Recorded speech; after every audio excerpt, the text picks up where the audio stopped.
for being with us. What's your reaction, first of all, and we'll talk separately about the authorization to make these strikes, but what's your reaction to Ambassador Haley's comments? Well, she's certainly correct in all that she said. However, who called the Security Council meeting? Russia. Yeah. What's happened here is Russia has taken the diplomatic initiative. And this is one of the real problems I have with this entire thing is there is no strategic plan. There is nothing other than a military strike, as effective as it may be. But beyond that, now Russia has gained the upper hand in the diplomatic discourse that's going forward. Where is the ambassadors for the United States in the Gulf states? They don't exist. Where's the Secretary of State? Doesn't exist.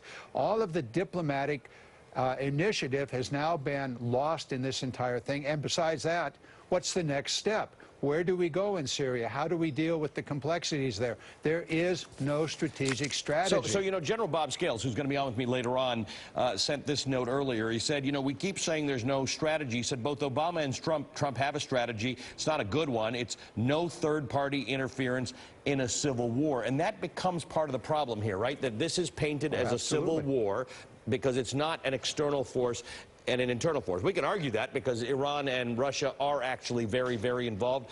Saudi Arabia's got some involvement. But fundamentally, if there's a civil war going on in a country, the United Nations and other countries have a diminished role. Well, if only that were true. The fact of the matter is that Russia is in there a big time. In fact, it's probable that the Syrian Assad government would have fallen were it not for Russian incursion and Russian activity, including very significant military activity. We know that Iran is seriously involved, not only with tens, perhaps thousands of Iranians in place, but also weapons, intelligence, and the like. We know that Israel is seriously involved. They just struck one of these air bases within the last 10 days. And we also know that the United States is involved. The Kurds are involved, and Turkey is involved.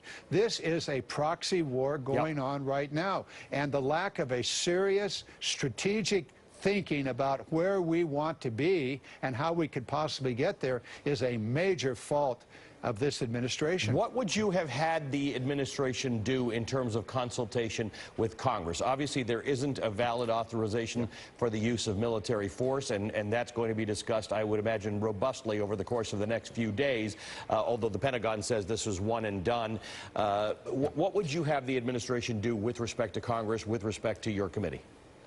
Obey the Constitution and obey the law.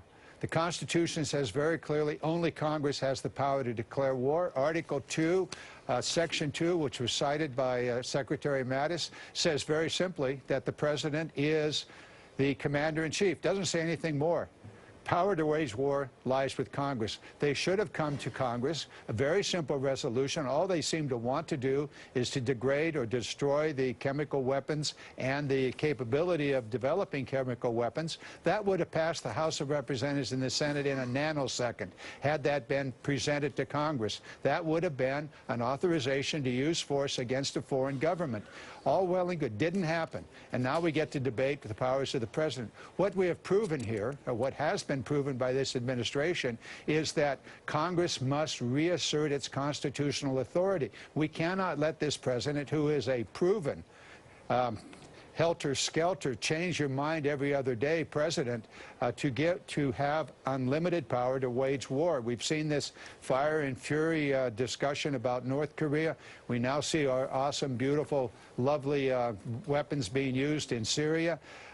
This is a very serious problem with this president in that he is not thoughtful.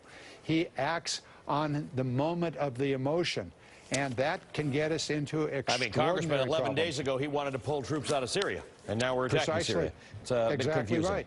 Congressman John Garamendi, thanks for your time. I appreciate it. Thank you. All right, joining me now is NBC national security analyst Evelyn Farkas. She is the former Deputy Assistant Secretary of Defense for Russia, Ukraine, and Eurasia. Evelyn, there's a piece of this discussion that we have to have, and that is the piece about Russia. Why it is in Syria in the first place, what its goal